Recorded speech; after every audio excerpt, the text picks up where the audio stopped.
Comic-Con. Hi. There you go. Wake up. Let's try. All right, let me try this one more time. And I apologize. It is really hot. Good afternoon, Paradise City Comic-Con. Okay, that's a lot better. Good job, guys. Welcome, welcome. I know today's Friday. It's a little bit of a slower day, but you guys found the new ballroom, so congratulations. And you are here for the very first panel of the 2018 Paradise City Comic-Con. You guys excited about that? Because I am. Yeah. All right, who's here all weekend? Show of hands. Awesome, awesome. Who's here today and Saturday? All right. Is everyone here all weekend? Who's here just for today? Just for today. Ah, okay. Well, I'm glad you guys came out to check this out. All right. Before we get started, this is a Q&A, so please go ahead and ask as many questions as you want. This is all about you guys, learning all about them. So there's a microphone right in the middle. If you guys want, just line on up so we know who's going to be next. And have fun with it. Relax and just enjoy yourselves. Before I bring them out there, they are actually, because of copyright issues, they're not allowed to do impersonations of the characters. So just to let you know. So that goes ahead and just settle that. But feel free to ask any and all questions. Are you guys ready? Yes. Try that one more time. Are you guys ready? Yes, you are awesome, sir. Thank you so much. All right, I'm going to stop jabber-jawing, and I'm going to bring them out to the stage. My first guest is Partricia Summersett. You know her as Princess Zelda. Give it up, give it up, give it up. Yeah! Thank you so much. And my next guest, I had to make sure and get his name correct. And I've been studying this all morning, so here we go. You know him as Zora Prince, Jamie Mortellaro. Did I do it right? Mortellaro? Yes. Thank you guys so much for coming out. You guys have water. Oh, you brought your own water too, so you guys are double watered. Hi, everybody. Thank you for joining us at Paradise City. Oh, thank you for having us. Awesome, awesome. Have you guys been to Miami before? Yes. Yes, but it's been a long time for me. It's been 10 years, I guess? Yeah, probably 15 years. I shot a few commercials down here years ago, and I just always loved it. I'm going to move up. There's a light in my eyeball. Now I can see you guys. Perfect. Awesome. Are you guys going to get to play at all in Miami, or is this just all con and work? Well, we were at the beach this morning, which was nice, kind of humid. We're in LA, so we're not used to the humidity anymore, but it was just, the beach was beautiful, and they had a sort of a fest down there, which was really great. Yeah, just barbecued food everywhere. Yeah. It was fantastic. Yeah. Always fun in Miami. Did you actually bring suits and go in the water, or was it just kind of walk around and take it in? I put my feet in the water. I thought that he would go in the water, being that he's a shark, but he's beached on the beach with a shark. But yeah. Awesome. Awesome. So you guys pretty much have to go Sunday when it's done. You don't get to go and play and enjoy Miami. Too much stuff going on, which is great. I just love doing this stuff, and it was really fun today going down there. Though I haven't been down there for so long, and it's you just fall in love with the beach down here. Oh, yay, that's so nice. All right, guys, you guys have any questions? I mean, because I can just sit there and just small talk with them all day, but come on up and ask a question. We have a microphone right there. What do you guys have? There you are. Don't be shy. They're really nice, I swear. Was there any major changes in scenes you guys had to voice act throughout the process of the game? Are you asking, are any major changes from... Like any of the memories or any of the, scenes you guys had to do throughout the game? Was there like a sudden change where they had to scrap a memory or scrap a scene and then you redo a new script for a new something suddenly? I think we were pretty... they were pretty set. We were doing it in stages. We didn't record everything all at once. But there's always going to be a little change here or there, or something else comes out, and they say, oh well, this is working well, but maybe we should change this line, and we'll do a re-record, a few months later or something like that. But there was no major scene changes where something was definitely killed, and then we had to do something else. They spent a lot of time, and I was so thrilled to work on it. I directed it, so I was just so thrilled to be a part of that project because I really spent a lot of time, and everything was very, very secret for a long time, and it was just killing us that we couldn't say anything about it, but that's how it goes. You just can't, they have marketing, and they were just brilliant over it, and a ton of really good people, and just really fun to work on. Were the DLC voice lines done beforehand or after the fact? After. I didn't do those. I was on another project, but those were done after the original recording. Thank you so much. Hi. Hi. How is it like to be an important role to be as Zelda? It's in a lot of ways a dream come true because what it's meant is that this last year I've been traveling around the world meeting amazing people all over the place, people I never would have otherwise met. And so it's kind of a gift that keeps on giving after the project. Both doing the project was phenomenal and fantastic, and then afterwards it's just been, to be part of the canon has been really exceptional in my life. Really great. I love it. That's nice. Another question. What is your favorite part of being a voice doing Zelda? Favorite part? Yeah. I would probably come up with a different answer every time for this. Working with the great director. Working with the greatest director in the world, Jamie Mortellaro. Oh. That's pretty much, yeah. That is totally 100%. And as well, actually I really love voicing female warriors, and the fact that she is a more fleshed out version of Zelda, and the fact that she is a kind of a complex, and she has a dark side. They didn't just sort of paper her over. I've really liked that part of her as well, so that's a really fun thing to be part of. All right, thank you so much. Cheers. I wanted to ask a question about one of your roles, Patricia. Sure. How was it like to play Ash in Siege 6? Oh man, so great. And that's one of those gifts that keeps on giving as well, because Rainbow Six Siege it's steadily growing, and it also has a really wonderful fan base, and I love that fan base, and I'm probably going to be showing up at some of those events, but I don't know what I can say at this point, so maybe I won't. But anyway, I'm very much invested in that character as well, and they're probably my two favorite characters, Zelda and Ash, even though they're drastically different. Yeah. All right, thank you. Cheers. Thank you. Do you guys play video games? I know you voice and direct video games, but do you yourself play video games at all? Or do you consider yourself a gamer at all, or not really? I used to play a lot. I used to play more, but now it's like it just gets more difficult as time goes on, and you want to play, and I end up watching cutscenes and seeing other people play, and then I get a little Jones from that. But it's so hard to sit down and play now, with time and stuff. I understand that. Yeah. Yeah, you're talking to one of the busiest. I know this firsthand, having worked with him. Literally one of the busiest people I have ever met. Really? Yeah. It would probably be counterproductive for him to play anything. I don't know how. Yeah, I don't know how you would relax or get your brain out of video games if you did do that. But yeah, I totally understand that. But yeah, I didn't know. Like sometimes people are like, "Nah, I don't play at all," and then some are like, "No, yeah, I love actually playing my own game. That's really cool." Yeah, I play a bit. I was actually just playing Breath of the Wild on the way over here on a Switch. On my Switch, but but again, it's slow moving. I've got about 20 hours in. It's always competing with other kinds of creative work. I'm recording an album. I'm always doing auditions. I'm traveling a lot. It's just when it's something that gets in the way of actually creating other things, then you have to make a really disciplined decision about when to play and not. But I did just buy an SNES and played some Mario Kart this last week and had a really good time with that. So we'll see. I know that there's a Zelda game on there that I'm going to be playing next week, so a little bit.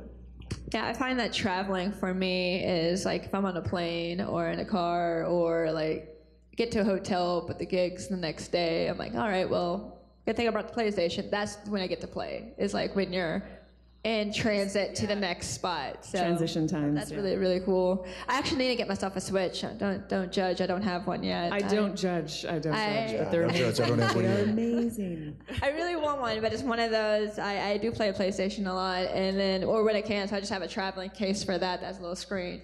Find a plug, boom, you're good. But I just haven't. When they first came out, they were hard to find, and that's when I was like, all right, I'm gonna get one. And then now I got too busy, and I just haven't got one. So when I got your panel, one of my best friends, he has a Switch, so I made him come over, and he ended up, because he's like, I don't know, I'm gonna say like 50-something hours in the game, like it's insane. And he was showing me everything. Yeah. So I'm like, teach me everything about Zelda right now, Breath of the Wild. So it's really cool, like all of it, just the voice actors. He showed me a lot of the cutscenes that he had unlocked, the memories and stuff, and then just gameplay and stuff. So it's really, really cool. It might be too open world for me, to be honest, because I'm just like, I need direction. I need something like an Uncharted, where it's like, you have to go this way. There's really no other way you can go except for this way, that type of thing, because if not, I'll get lost. It can get a bit exasperating. I did meet somebody at E3 who played 800 hours on Breath of the Wild, and I was like,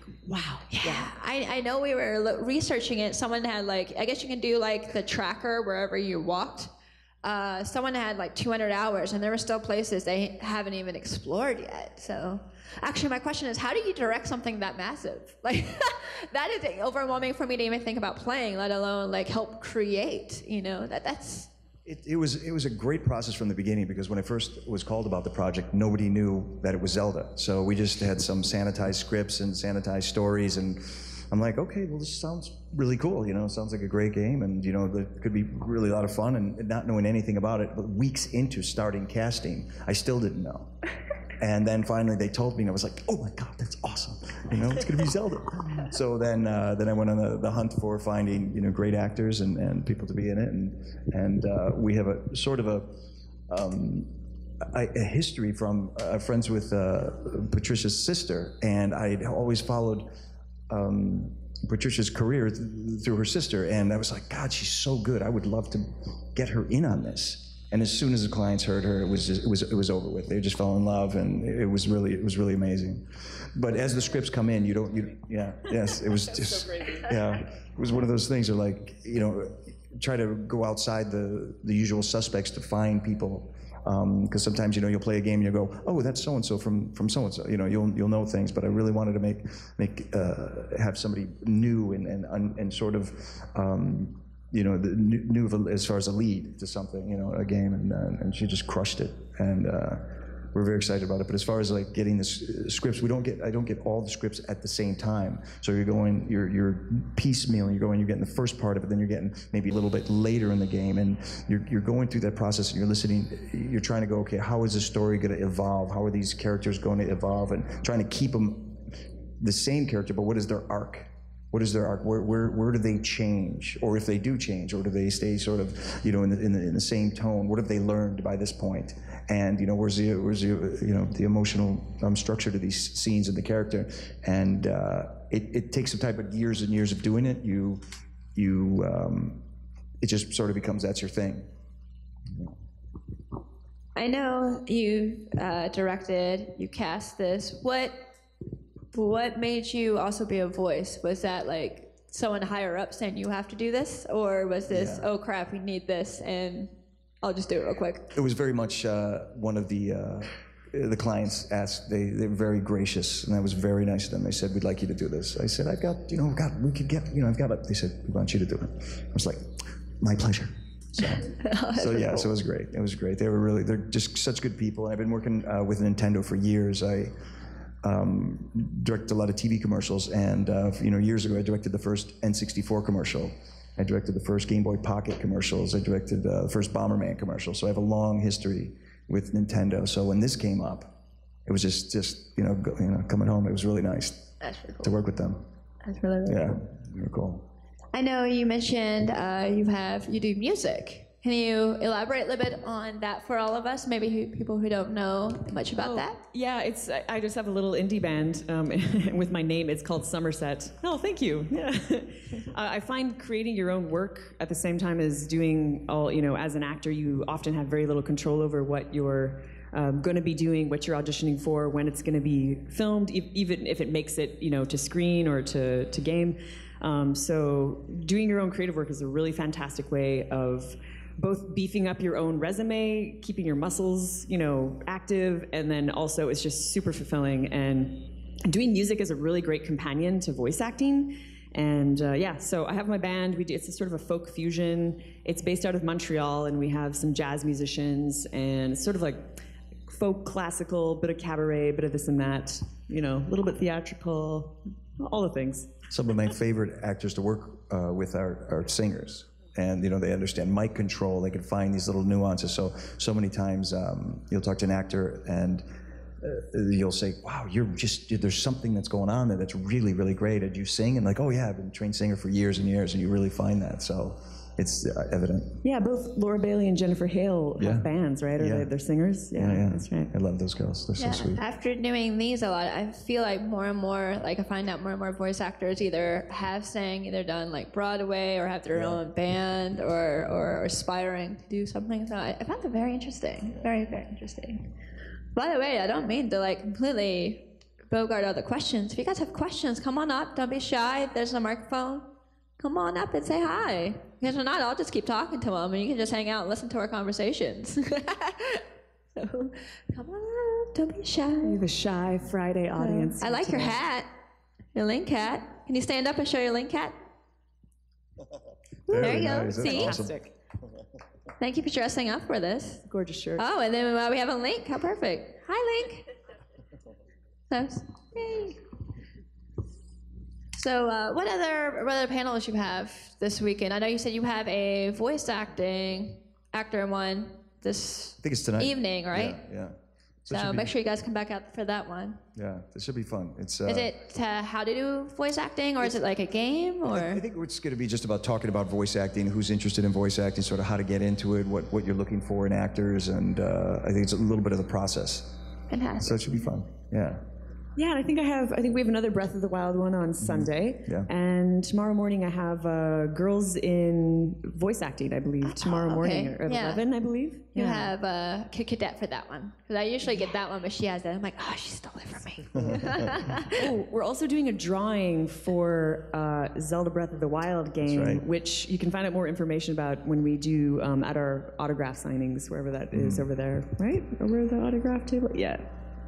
On the third floor. Yeah. Thanks. Thanks, boss. I don't know my way around this map yet, which is kind of the story of my life playing Zelda. Yeah. What other upcoming projects do you guys have that you're allowed to talk about? I know there's a lot of things you can and cannot say, or maybe things that just came out that people may not realize, oh, I was actually a part of this. Is there anything you want to go ahead and plug while you can?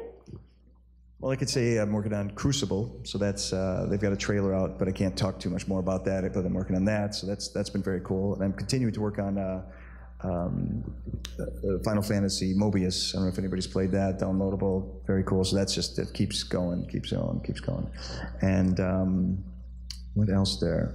I was working on the Avengers, so that's might have heard of that game. Oh, just working on the Avengers. That was cool. That was good. That's been cool. Was that directing or voice acting? Directing. Yeah. Wow. Casting and directing.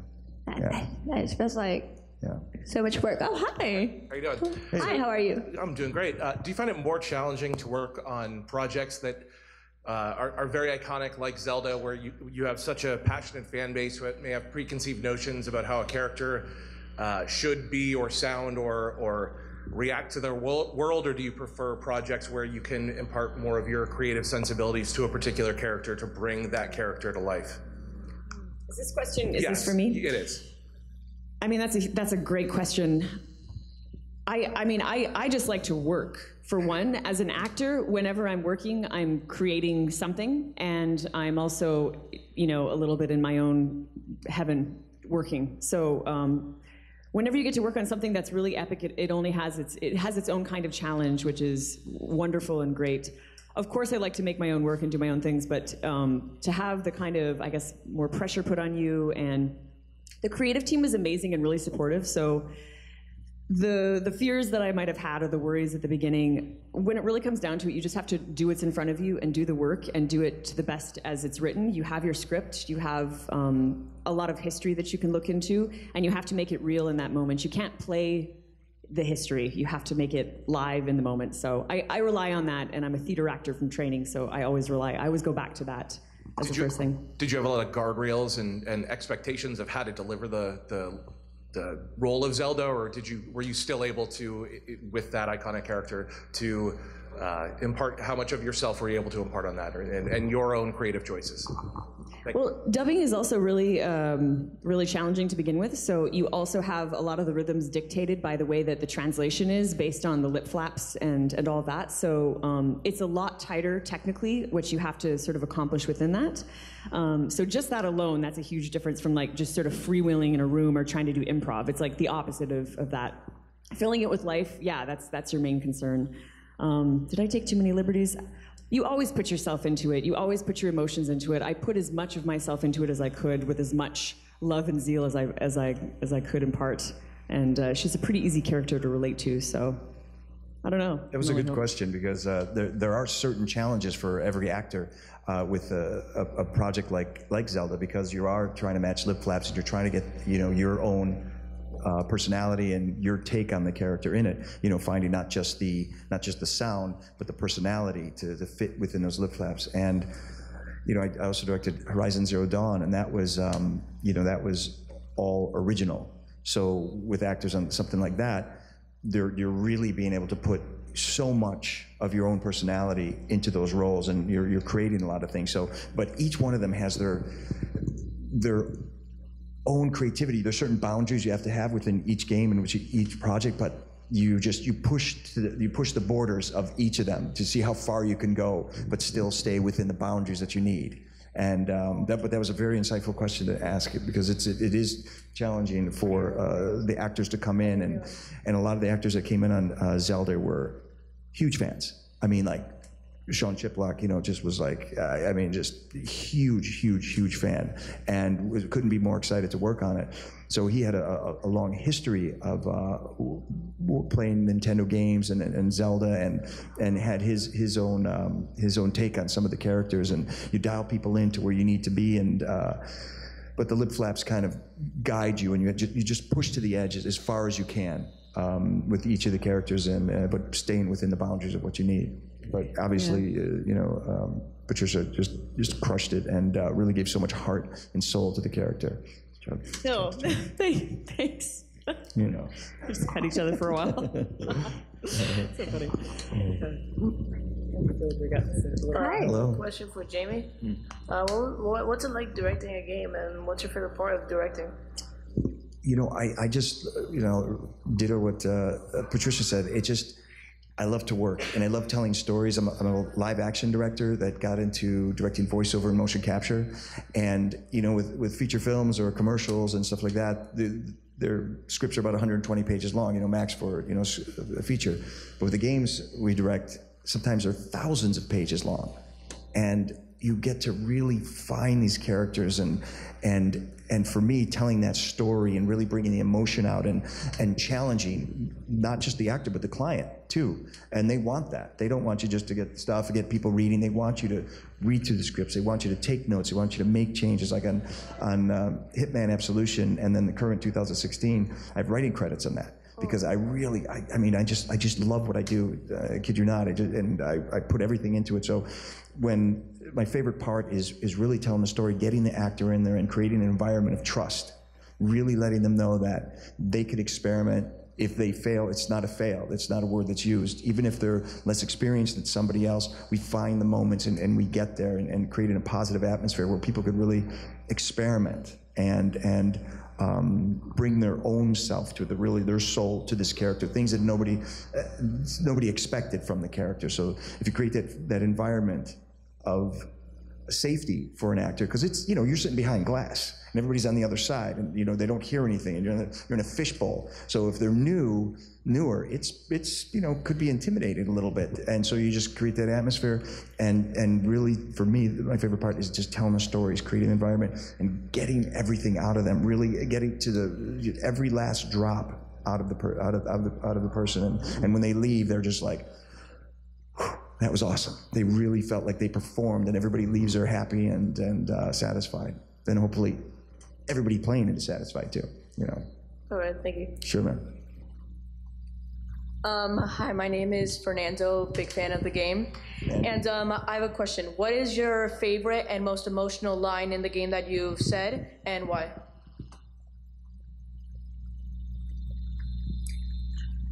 This question is always hard. Yeah, open your eyes. Yeah.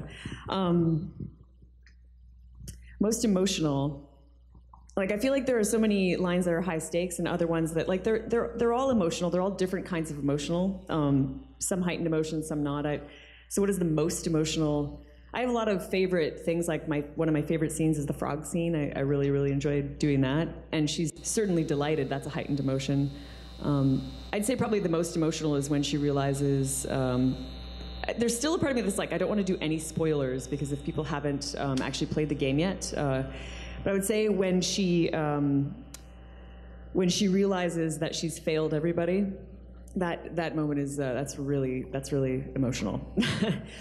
I would say, yeah, where she's just like, oh my God, my life, yeah.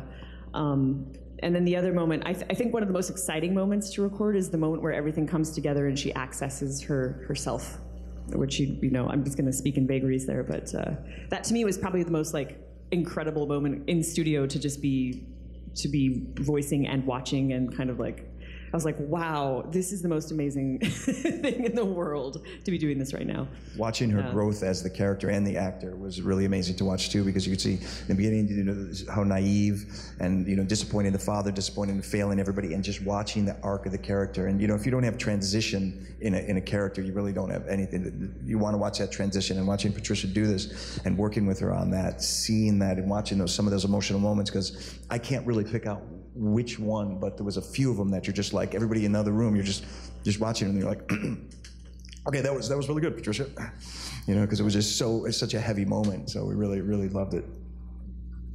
Thank you. Hello.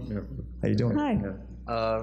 My question is, how did it feel to be one of the first voices of Zelda, since it never really had voice acting in the previous game? It's hard to describe. It's really epic, because it means so many things to so many people, and it means so many different things. And when I realized what it was, because I didn't realize, I did the audition without knowing what it was, and when I found out and then went into recording, I was like, it sort of shifted my whole perspective on everything.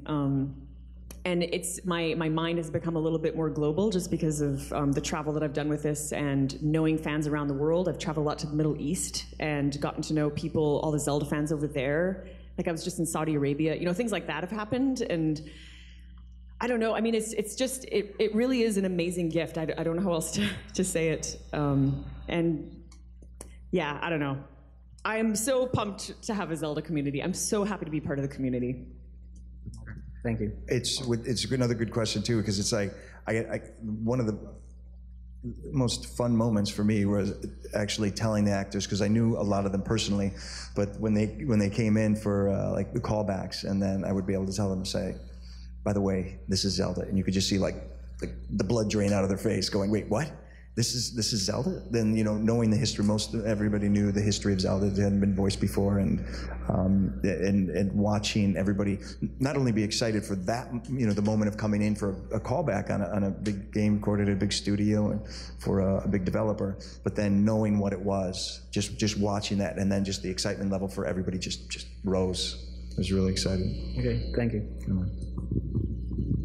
I know most modern day recording is usually one-on-one, director and the actor. Was this the same way, as opposed to back in the day where it was a group thing? Well, there's some games that still are ensemble, especially when you're doing some facial capture or motion capture always, but with this, it had to be one-on-one. And then what I do with the actors is I read the other lines with them, I perform with them, so that acting is reacting. So if you don't have somebody reading with you, it's just weak. You just don't have, they're not reacting to anything. So I always try to get emotionally involved in each of the characters. So when somebody comes in, I could read this other character as best I could voice it, and knowing the intention of the moment, so that could trigger the actor's reaction to it. So, but this was one-on-one.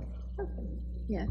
Patricia, is there any actors that are also a part of this that maybe you met way after? Because, for example, Vic Magnano was actually telling me a story that he didn't even get to meet his brother until they were at a con. Someone who played his little brother, he was like, "Oh my God, you're my little brother!" I mean, they met for the first time at a con. And I didn't actually know any of them. I didn't know any of the actors previously, and I've become very good friends with Elizabeth Maxwell, who plays Urbosa.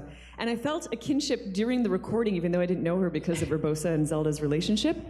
And then we've since shared cons together, and we're like the best of friends. We just went to the Game Awards together. We went on the red carpet together, and we were like, yeah, and watched it for the Game of the Year. And it was, she's amazing. It's like it's a little bit too perfect as it is in the game. She's also got red hair, which is really funny. Everybody sort of looked like their character. That was the strangest thing. If you look up the actual people in the game and you kind of look at a couple photos of them online, you go, yeah, they sort of look like their character. A little bit. Yeah. Of course, you get to meet everyone because you're the director and casting director, so that's fantastic. Anyone else have questions? You guys are such a quiet bunch. I mean, I'll keep asking them stuff. We're gonna go off topic if you guys don't. You ask questions, I'm gonna ask. Here we go. Here we go. I love this like tentative stepping up and then this really bold question. Brace yourself. Hello, it's me again, obviously. Hello. This one's for Jamie. How does it feel that, like, technically the Zelda community's kind of started to worship your character over Zelda at this point? They just, like, love you, and I understand why. Your smile is adorable. Although it's not your real smile. That's not the point. I wish I was as hot as him, you know. But we all wish we were as hot as him. God. Why can't I be a fish? Well, it was pretty shocking when I got a call from my people at Nintendo, and they said we knew which race was going to be popular, we just didn't know which one.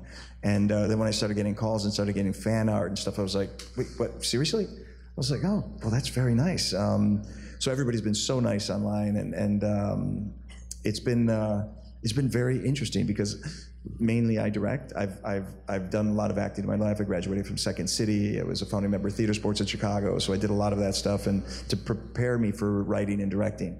And when they said, we want you to do this role, and then it became popular, it's just, how could you explain it? It's just such a great feeling to hear people just loving what you're working on, loving what you're doing, and the character, it's written so well. It's animated so well. Like you're saying, the smile. I mean, it's much less about me and more about what Nintendo did with this guy. I'm a super positive guy, so part of that was, like Sean Chiplock always says, he's exactly like this character.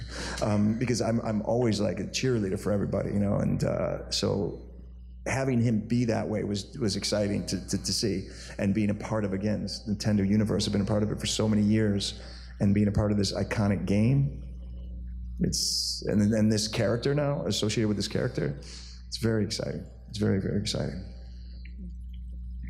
This next one's for the princess, of course. One of the memories where Zelda's trying to get into a shrine. Do you know what that shrine actually is? Because Nintendo made a giant joke, basically, with that shrine. What is it? It's a test of major courage, where you're fighting one of the giant, well, not giant, but, you know, one of the really tough, like, 5,000 health guardians. Literally, Nintendo's saying if Zelda went in there, she would have died.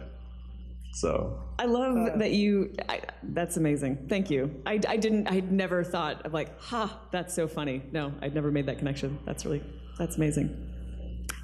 Anyway, courage need not be remembered.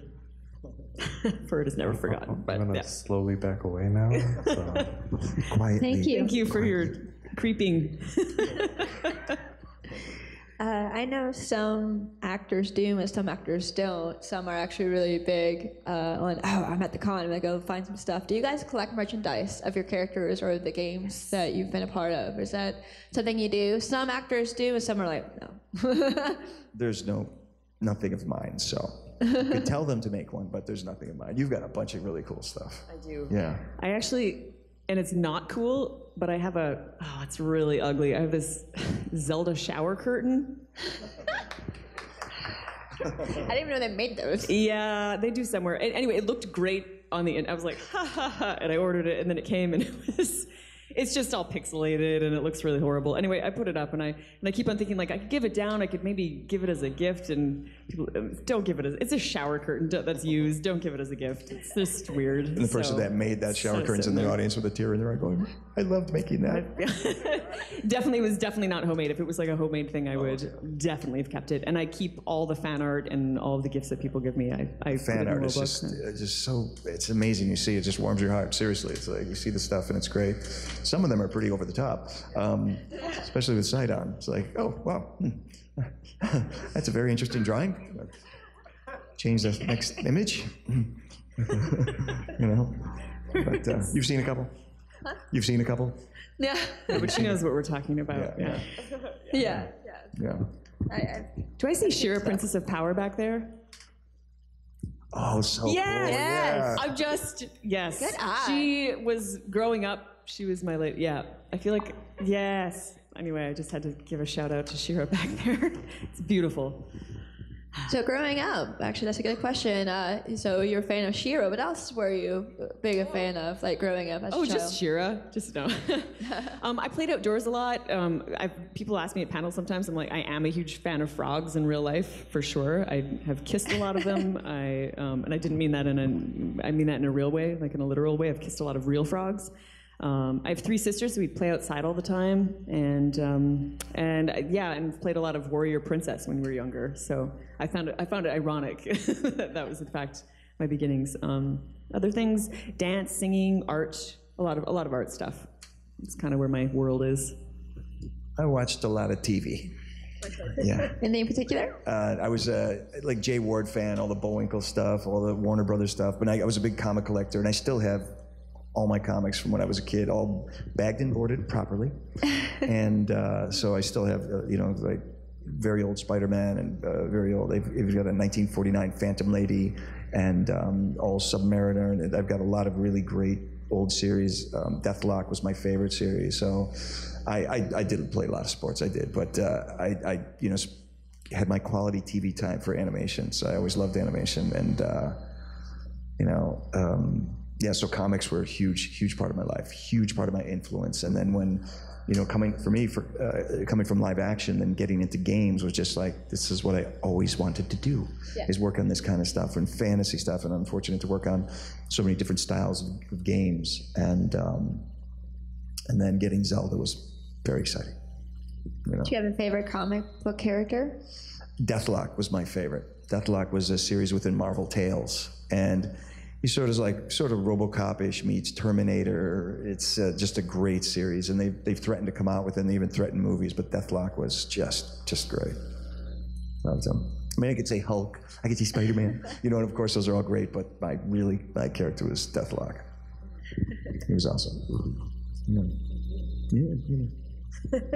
Yeah, I played with She-Ra as well too. I had more Masters of the Universe stuff because I had a lot of like hand-me-downs from older cousins, and then for some reason I would always shop in the action figure aisle, which was like the boy aisle back in the day. And She-Ra figures were hardly ever there, so I didn't get as many because I didn't think to go around to the pink aisle. That's where they were, and I didn't figure that out until way late in life. So I had a lot of He-Man figures. And now you're a wrestler. I wonder why, yeah. That and Thundercats, so. Very, very cool. We did They used to He-Man date in my our house, Barbies, too. actually. But it was really awkward because you have the Barbies that are like this big, and then you have He-Man, and the Thundercats are about that big. And then I had Jim and the holograms that were even taller, and they would pick on everybody. So. Barbies aren't very picky, I don't think. Yeah, so it's okay. Very deranged child. So, is there anything else? Like, I mean, I feel like you do everything already with acting, directing, casting. There's something that you would also like to try or aspire to do that maybe you haven't done yet? And as well as you, I know you have music, you do a lot of acting, voice acting, live action acting, movies and such. Is there anything like, maybe I want to try to write a book, or maybe I want to direct, or, is there anything that, or maybe like you mentioned you really love art, is there something like, do you paint? Is there any other like hidden talents or things you want to like blossom within yourself to be like, you know what, I think eventually I want to try this? Well, people always ask me like, what are your hobbies and what are this? And I pretty much say, I really like my work. So my work is my hobby. If I had another job, I'd be trying to do what I do on the side for a hobby. So I really love what I do. I write a lot too. So there's a feature film I wrote and directed called Video X, and that's kind of a Bonnie and Clyde meets Blair Witch style movie. So that came out a bunch of years ago. So I've done a feature. I wrote a script and produced an animated film out of China, 2-star out of 5-star film called Back to the Seas. Not that great, but now working with them on another feature film project that's a motion capture animated feature. So that's something I'm really working on. And in the meantime, still writing and working on the next upcoming projects. There's a few really cool projects I'm working on that I can't talk about yet.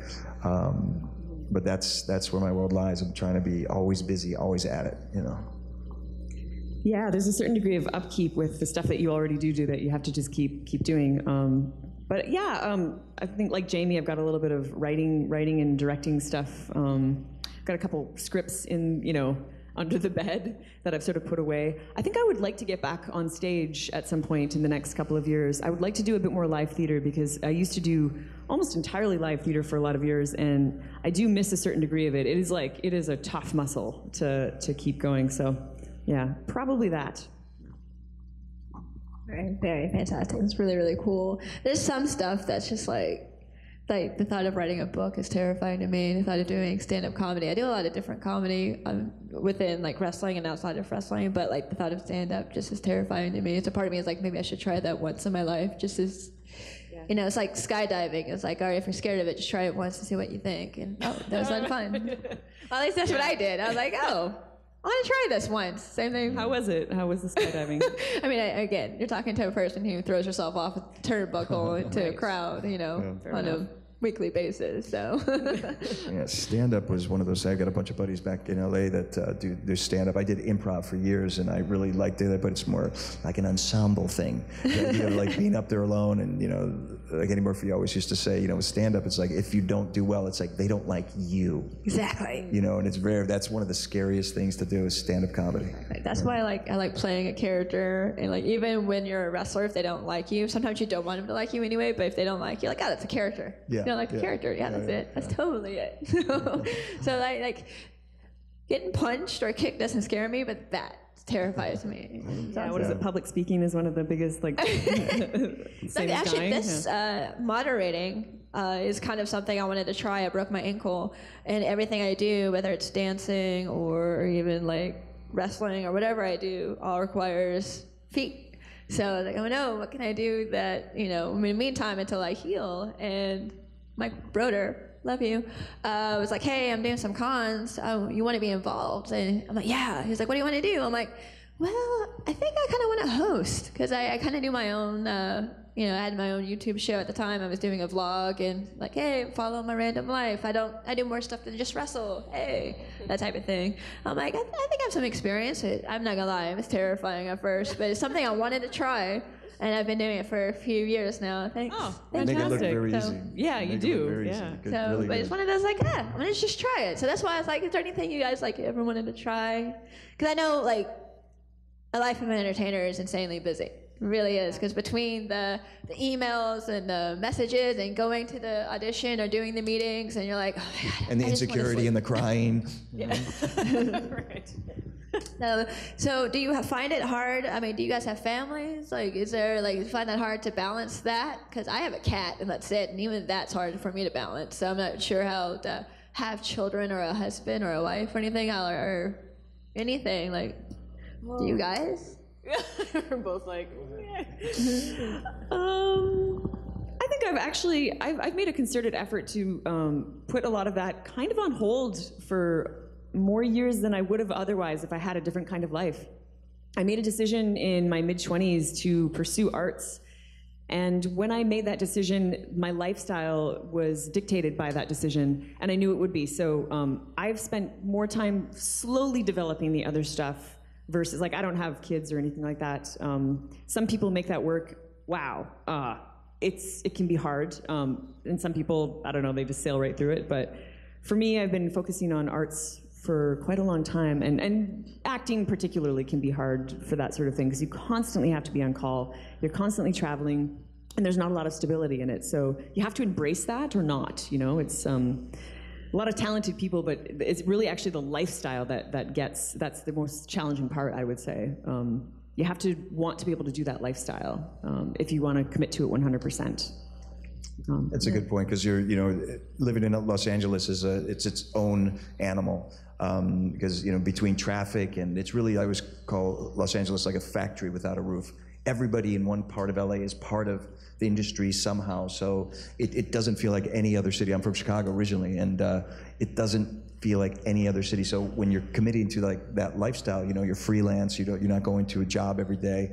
So you have your agents, you have your schedules, and you're always, what's the next project? What are you working on next? And like you're saying, what are you developing next? Because you can't sit idle. You don't have a boss going, okay, well, this is your next thing that you have to do. You're really just developing it yourself. I try to balance things. I try to. I've got a lot of really close friends out in Los Angeles, and friends that were from Chicago that live out there now that are also entertainment.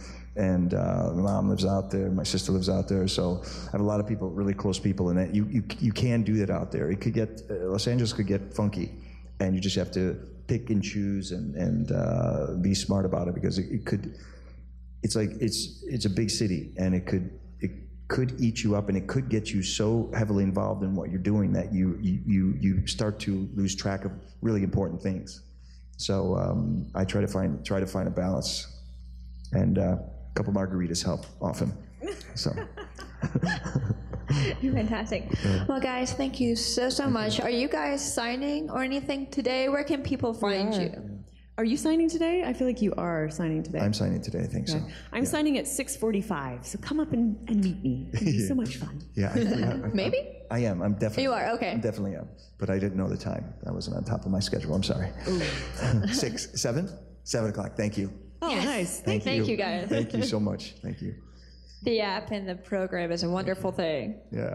And then again, you guys are here for all 3 days, because we are actually all going to do this panel all over again on Sunday. So come by, have some questions prepared, and come hang out with us again. So again, thank you so much, everyone. Give a big round of applause. Thank you, guys. Thank you so much. Thanks for Jamie and Patricia, and thank you for coming out to Zelda. Whoa, that was a lot of fun. If you guys like that video, we got more great stuff for you by clicking right over here. Also, make sure you subscribe to the channel by clicking here and give a thumbs up and a comment below. Florida SuperCon will be back at the Greater Fort Lauderdale Convention Center July 12th through the 15th. And if you guys want to get tickets, all you gotta do is click here. Thank you guys so much for watching, and we'll see you next time. Bye.